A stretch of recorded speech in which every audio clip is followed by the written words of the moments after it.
మొన్ననే మొంతె అనే ఒక తుఫాన్ వచ్చింది.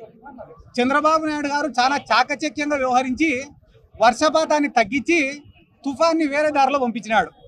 అది అయిపోయిన వెంటనే నారా లోకేష్ గారు ఆయనకు ఉన్నటువంటి శక్తి సామర్థ్యాలను అన్ని ఉపయోగించి మన దేశంలో ఉండే మహిళల్ని వరల్డ్ కప్ కొట్టేలాగా చేసినాడు ఆయన. చంద్రబాబు నాయుడు గారు ఆయనకు ఉన్నటువంటి అనుభవాన్ని అంతా ఉపయోగించి ఆర్టిఫిషియల్ ఇంటెలిజెన్స్ కనుక్కొని మన రాష్ట్రాన్ని ప్రగతి పదంలో నడిపిస్తున్నాడు. ఇవి పొద్దున్న లేచేప్పటి నుంచి రాత్రి వరకు మీడియా ఛానళ్లలో వాళ్ళకి ఇచ్చేటటువంటి ప్రొజెక్షన్లు. వాళ్ళ గురించి అంత గొప్పగా చెప్తున్నారు కదా. అంత అనుభవజ్ఞులైన చంద్రబాబు నాయుడు గారికి 5,000 కోట్ల రూపాయలు ఈ మెడికల్ కాలేజీలను పూర్తి చేసేదానికి ఎందుకు పుట్టడం లేదనేది ఈ రాష్ట్ర ప్రజలందరూ కూడా ఒక్కసారి ఆలోచన చేయాలా. గౌరవ ముఖ్యమంత్రి గారు సతీమణిని ఆ రోజున అసెంబ్లీలో దూషించారు. నా సంగతి మీ అందరికీ తెలిసింది, నన్ను ఎలా దూషించారు.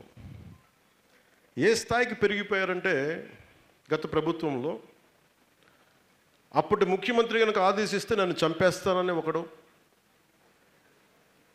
మా ఇంట్లో ఆడపడుచుల మీద అఘాయిత్యం చేస్తాను ఇంకొకళ్ళు, నా చిన్న బిడ్డలను చూడకుండా వాళ్ళను కూడా మానభంగాలు చేస్తామని చెప్పే సన్నాసులు. ఒక తండ్రిగా, ఒక భర్తగా, ఒక సగటు పౌరుడిగా నా కోపం రాకుండా ఎందుకుంటాయి? కానీ ఆ రోజున్న ఒక్క పోలీస్ కూడా, ఎయిదర్ డీజీపీ, ఇంటెలిజెన్స్ ఐజీ కానీ, లా అండ్ ఆర్డర్ వ్యక్తులు కానీ ఒక్కడు మాట్లాడలా. They are threatening. Pawan Kalyan చంపేస్తాం, పవన్ కళ్యాణ్ ఇంట్లో ఆడవాళ్ళని మానభంగాలు చేస్తామంటే మాట్లాడకపోతే ఏమైపోద్దంటే పోలీసులు యాక్షన్ తీసుకోకపోవటం వల్ల ఇప్పుడు ఇళ్లలోకి వచ్చి రేపులు చేసేస్తున్నారు. ఎందుకంటే అలవాటు అయిపోయింది. అందుకే ప్రభుత్వం పనిచేయడం మానేసింది. అంటే ఒక నిర్భయ కేసు జరిగినప్పుడు, ఒక దిశ జరిగినప్పుడు అందరి మీద రోడ్డు మీదకి వచ్చేస్తారు. అందరూ చంపేయండి, ఢిల్లీ హైకోర్ట్స్లో కూడా అంగచ్ఛేదన చేయండి, మ్యూటిలేషన్ చేయండి. దానికంటే ముందు ఏం చేయాలి? ఎన్కౌంటర్లు చేసేయండి. ఇది ప్రజల నుంచి వస్తున్న తెలంగాణలో మీరు అందరం చూసాం. మనందరం మీడియా మాట్లాడదు దాని మీద. కానీ మీరు మాట్లాడాల్సింది, ఇంక్లూడింగ్ మీడియాతో సహా, వారికి కొమ్ము కాసిన ఛానల్స్ కూడా మీరు ఎలాంటి డిబేట్స్ పెట్టాలి? ఒక ముఖ్యమంత్రి స్థానంలోకి వచ్చి ఆయన భార్యను తిడితే, సతీమణిని తిడితే దాని మీద డిబేట్స్ పెట్టాలి. ఇలాంటి జరిగితే ఏమవుద్ది? ఇంత రక్షణ కలిగిన నాకే ఇలాంటి థ్రెట్స్ వచ్చినప్పుడు రోడ్డు మీద వెళ్ళేవాడిని ఇళ్లలోకి వచ్చి ఏదైనా చేసేస్తారు. దీని గురించి మాట్లాడేది ఎవరు? అధికారులు భయపడతారు. గత డీజీపీలకి బాధ్యత లేదు. మీ బాధ్యత కాదా? నేను ఒక పోలీసు, నా బాధ్యత కాదా? ఇప్పుడు ఈ రోజున మేము థ్రెట్ ఇస్తున్నావా? నా గురించి ఎవరన్నా మా పక్క వేరే పార్టీల గురించి మాట్లాడితే మొట్టమొదటి రెస్పాండ్ అయ్యేది నేను. పిచ్చి వేషాలు మాట్లాడకండి, వాళ్ళ ఇంట్లో వాళ్ళ గురించి చెప్పేది నేను. కానీ వాళ్ళు ఎంకరేజ్ చేశారు వైసీపీ నాయకులందరూ.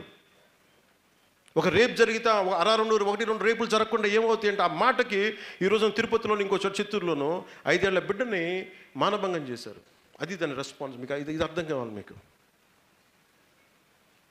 ఏం మోస్తున్నాం మనం? ఎలాంటి భావాన్ని సమాజంలోకి పెడుతున్నాం? ఈ రోజున ఒక ఆడపిల్ల ఇంట్లోకి వెళ్తే మనందరం ఒక తల్లికి పుట్టిన వాళ్ళమే కదా. మాతృగర్భం నుంచి కాకుండా ఇంకొక సపరేట్గా వస్తామా మనం? దీని గురించి మాట్లాడేది ఎవరు? నా ఇంట్లో ఆడబిడ్డలు బాగుంటే సరిపోద్దా? చట్టాలు బలంగా ఉన్నాయి.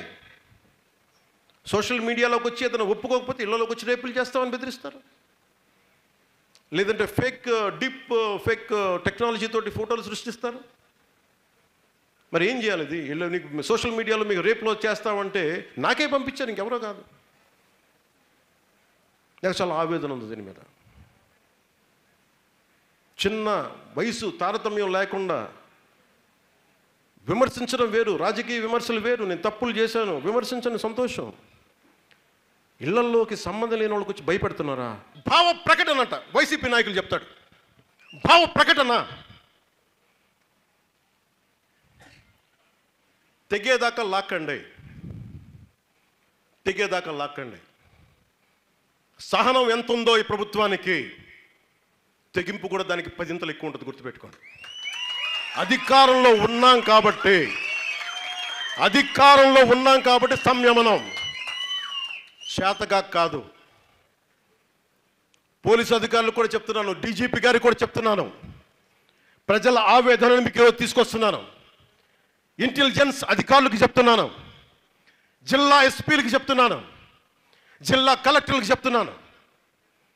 లా అండ్ ఆర్డర్ చాలా కీలకమైంది, అభివృద్ధికి చాలా కీలకం. దయచేసి దీన్ని మర్చిపోకండి. 10 సార్లు దీన్ని చెప్పించుకోకండి మా చేత. మా బంధువు అండి, మా రక్తం అండి అంటే మడత పెట్టి కొట్టండి వాళ్ళని తప్పులు చేస్తే. నేను వెనకేసుకు రావట్లేదు కదా ఎవరిని, నేను వెనకేసుకొస్తున్నాను అవనన్నా ఏం పర్లేదన్నా. మీ ఇంట్లో నువ్వు అక్కడ నీ అక్కను నీ తల్లిని రక్షించుకోవాలి కదా నాన్న.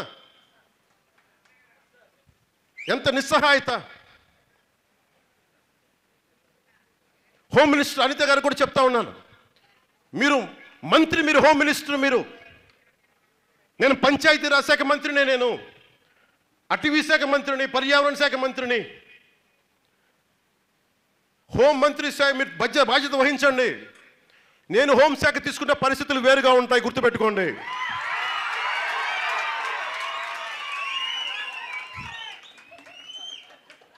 మమ్మల్ని విమర్శించే నాయకులకి అందరికీ నేను చెప్తున్నాను ఈ రోజున, ఇలాగే మీరు తీసుకొస్తా ఉండండి. మీరు నిశ్చలంగా ఉండండి, ఏమి చేయకుండా.